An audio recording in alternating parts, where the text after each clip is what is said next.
Welcome to the podcast, Amazing Tales About History, and I'm your host, Mike Allen. Roger Sherman, Nathan Hale, Noah Webster, Silas Deane, John Winthrop, even Benedict Arnold, all Connecticut residents who played important roles in the battle for American independence. Well, add to that list John Durkee. Now, you may not have heard of John before, but he played an important role in Connecticut right before the Revolutionary War. Now, our guest today has resurrected the memory of John Durkee. Dane Rue is president of the company Keys to History, and he's the author of the book John Durkee, The Forgotten Story of Connecticut's Bold Man from Bean Hill.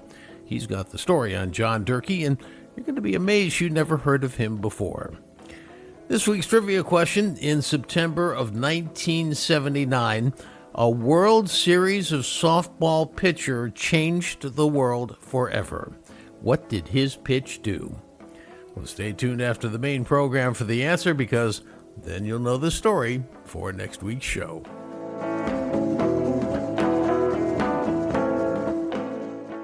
The summer of 65. Not 1965, 1765, 2 centuries earlier. It was just before the American Revolution would break open into high gear.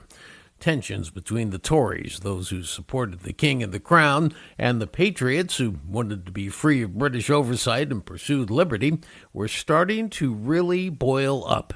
For the British, they had just finished fighting the 7 Years' War throughout Europe, which here in the U.S. was known as the French and Indian War.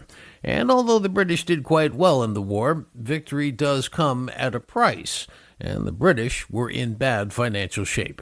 Well, they had some ideas for raising funds to make up for the shortfall, and one of them was to raise money in the American colonies by requiring a fee to send certain communications, better known as the Stamp Act.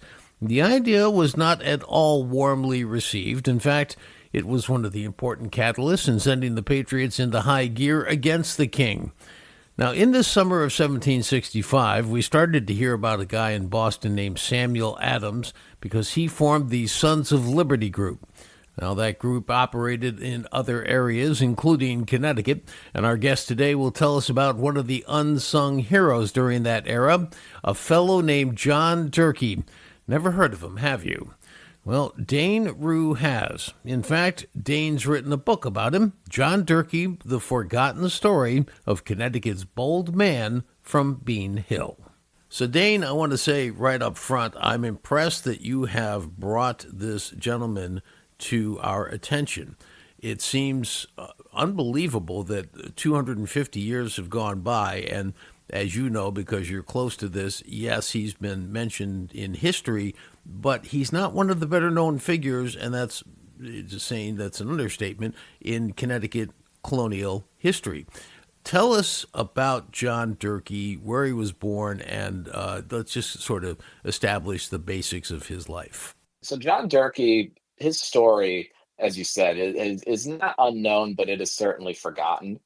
Part of the reason really why I love his story so much is that he's the story of a regular person. And that sort of is a bit of an afterthought when you read and watch a lot of either programs or read books on American history. You learn a lot about the major figures like Washington and Jefferson and Hamilton, but there are millions more folks on the front lines, on the battlefields, on the home front that are quietly and sometimes, very noticeably doing work that really go unnoticed. And John Durkee is in that category. That's why his story fascinated me so much. He was born originally in Windham, Connecticut in 1728. And then right around the age of 18 or so, he comes to Norwich and lives the rest of his life in the city of Norwich. He settled in the Bean Hill district. So this is not the original Norwich town settlement, but this is about a mile or so from that settlement in what became known as the Bean Hill neighborhood. And he had his dwelling house there. He owned other properties throughout the city and also had an inn and tavern that he maintained. And that was something that was pretty popular amongst other residents in Norwich. Now, he goes on through his life to undertake some incredible activities. And let's start talking about this. He's in his 30s now. It's the 1760s, middle of the decade, in fact, 1765. And the unrest is starting to foment quite loudly in Boston. The name we always hear, Samuel Adams, the founder of the Sons of Liberty. But there were fomenting activities occurring in Connecticut as well. And he really took a lead in this, didn't he? Yes, absolutely. Throughout the summer of 1765, it was not the summer of love, it was the summer of protest, all throughout New England, especially. This is happening in response to a measure known as the Stamp Act, passed by the British Parliament. And the act was passed earlier in the year. It wouldn't be implemented until later in 1765. But there was quite a large amount of protest that came up as a result of the act. This was a measure that the British designed to raise money to pay for the war efforts that came before from the French and Indian War, part of the larger 7 Years' War. And it was extremely unpopular from the onset, so much so that large pockets of resistance ended up cropping up first in Boston and then spread throughout the remainder of the 13 colonies in this loosely organized group of individuals known as the Sons of Liberty. And that's where we see John Durkee take a leading role. This is sort of a second act for him in many ways. The first act of his life was as a military man, as an officer, as part of the Connecticut provincial forces during the French and Indian War. So for a large chunk of his life, he wore the uniform in service of His Majesty King George II.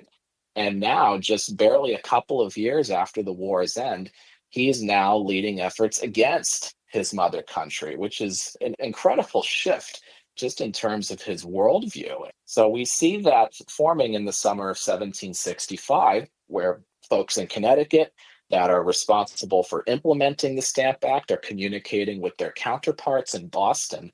Here in Connecticut, a man by the name of Jared Ingersoll is appointed Stamp Master of Connecticut, and he's talking with his counterpart Andrew Oliver in Boston. And Oliver is writing to Jared Ingersoll, essentially saying, unless you've been living under a rock for the past few months, you're pretty much aware of the harassment and the suffering that I've been subject to. And the Sons of Liberty had ransacked his home, looted his house, and just committed all sorts of terrible acts against him. And Jared Ingersoll really wasn't paying much attention to what was going on. He firmly believed that the people of Connecticut could be won over with the Stamp Act, but that was not going to be the case. So by now mid-September of 1765, Jared Ingersoll has pretty much had it with the harassment and that sort of thing. So he decides he's going to take his case before the governor of Connecticut, Governor Thomas Fitch. And Thomas Fitch is a loyalist, so he is very friendly to the British crown. And Jared Ingersoll sets out for Hartford right around September 18th to 19th, 1765. And he's essentially riding by himself for the better part of this journey. And that's when word gets out to the Sons of Liberty pockets in Connecticut that the Stamp Master is on the move from New Haven to Hartford. Word reaches Norwich, and John Durkee immediately springs into action.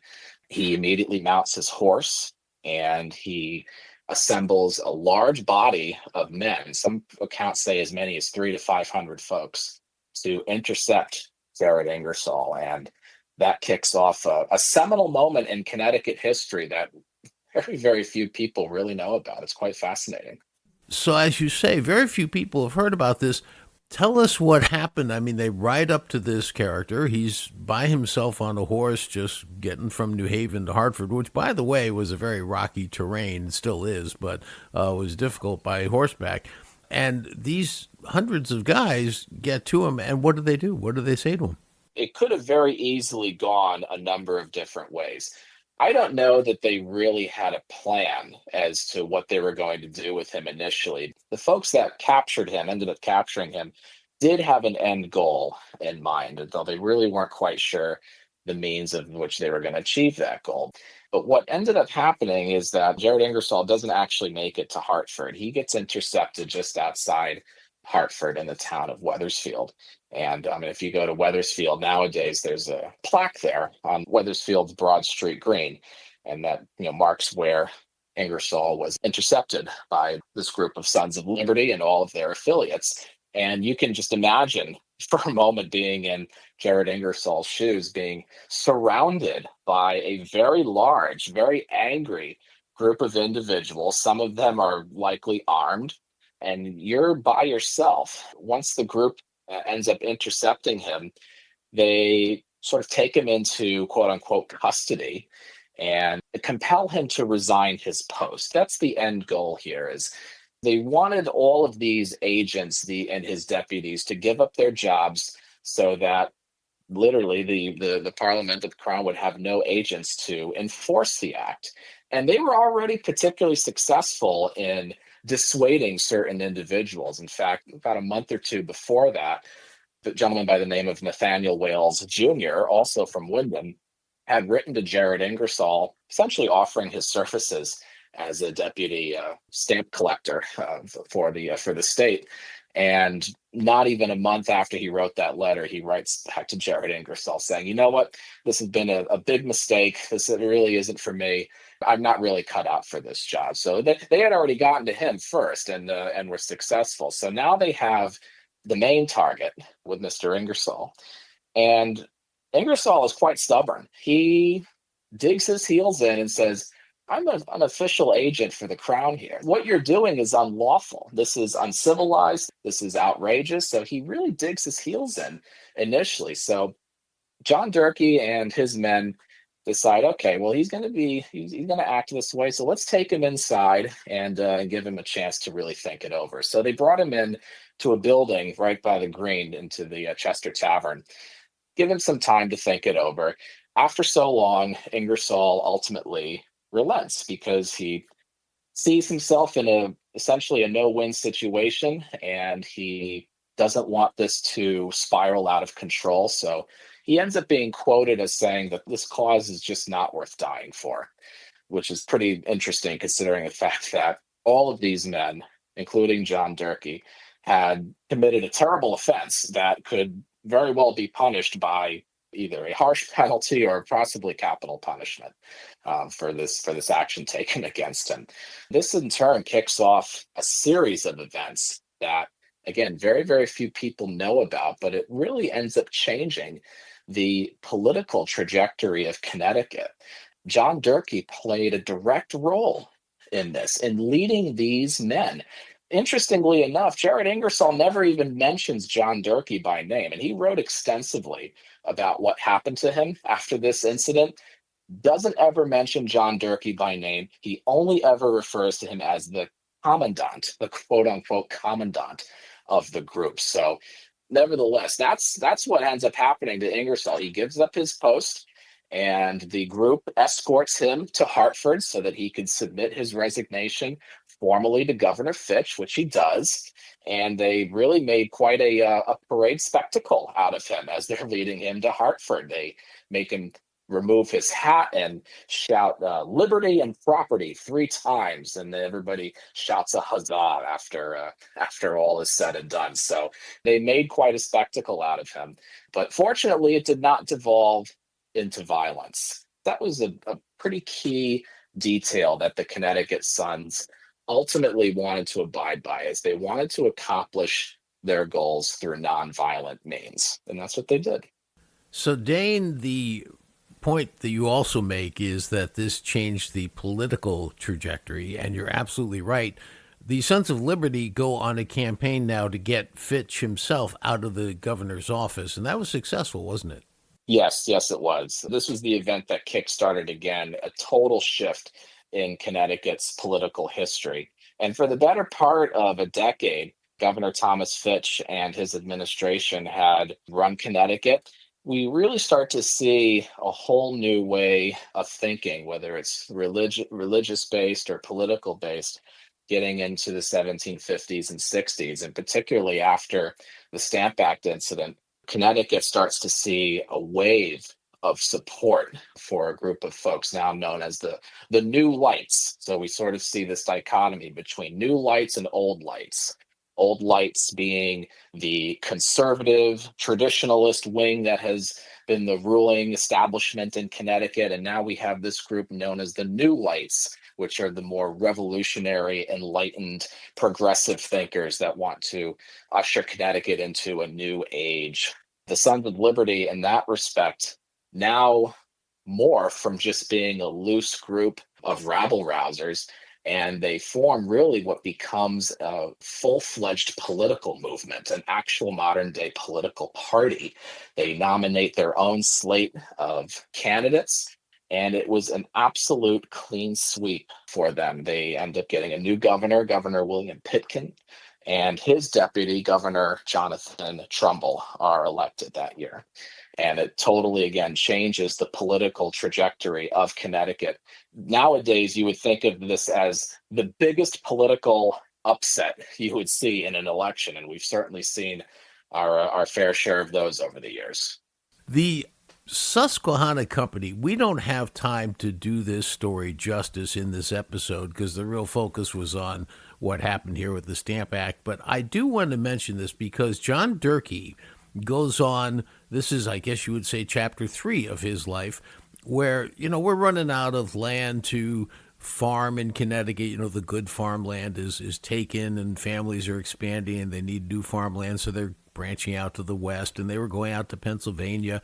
And the original charter of Connecticut gave Connecticut land all the way out to the Pacific Ocean, and for people who know that story, so they go out to northeast Pennsylvania, what is today the area around Wilkes-Barre and Scranton and the Susquehanna River. And they say, yeah, this is, we're going to settle here. And the people who were there, calling themselves Pennamites, basically Pennsylvanian people, said, no, you're not. And it was Durkee who led the group out there. And he did a couple of things while he was out there, one of which was he was the guy who named Wilkes-Barre, right? I mean, this name that nobody can ever pronounce. And tell us the history behind that name. John Durkee was among the first European colonial Americans to enter Pennsylvania's Wyoming Valley with the band of men from Connecticut. This is, again, another almost virtually unknown part of Connecticut history that is just not taught at all. John Durkee ends up becoming a shareholder in the Susquehanna Company, which is largely run out of eastern Connecticut. They were concerned with overpopulation, if you can believe it. And nowadays, we can certainly see effects of overpopulation. But back then, they thought overpopulation was an issue. John Durkee ends up leading a band of settlers out into that area. And for the better part of 2 to 3 years, it is it's chaos, essentially. It is absolute chaos that does result in a number of violent altercations between the Connecticut men and the Pennsylvanians. John Durkee cemented his footprint in founding the town, which became Wilkes-Barre, Pennsylvania. And for anyone that isn't familiar, the town of Wilkes-Barre has a unique name, and it's actually taken from 2 different individuals, Sir John Wilkes and Sir Isaac Barry, both of whom were members of the British Parliament. They had served previously in the 7 Years' War as officers, and John Durkee served under these men. He knew them. Not only that, but Wilkes and Barry became, believe it or not, really outspoken voices in the British Parliament in favor of the colonial Americans, not against them. In fact, there were members of Parliament on our side. Wilkes and Barry were among them. In fact, Isaac Barry was the man who coined the phrase Sons of Liberty. It wasn't even from a colonial American. It was actually from a member of Parliament that coined that name. So John Durkee wanted to pay a proper homage to his former commanders, his former officers, and they named the town Wilkes-Barre in honor of those men. And if you visit Wilkes-Barre today, you'll see a sign that marks where the first fort was that protected Connecticut settlers against their Pennsylvania neighbors. The name? Fort Durkee.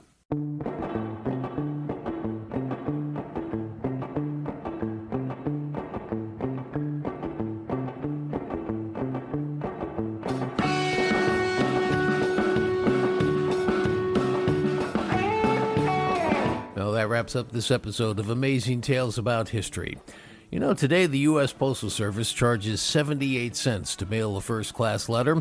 When the British Stamp Act was implemented, it targeted newspapers and legal documents only, not regular letters. Still, for comparison purposes, to mail a newspaper to a subscriber cost 1 penny in the 1760s. I want to thank our guest for today's program, Dane Rue, president of the company Keys to History and author of the book John Durkee, The Forgotten Story of Connecticut's Bold Man from Bean Hill. The answer to this week's trivia question: in September of 1979, a World Series of softball pitcher changed the world forever.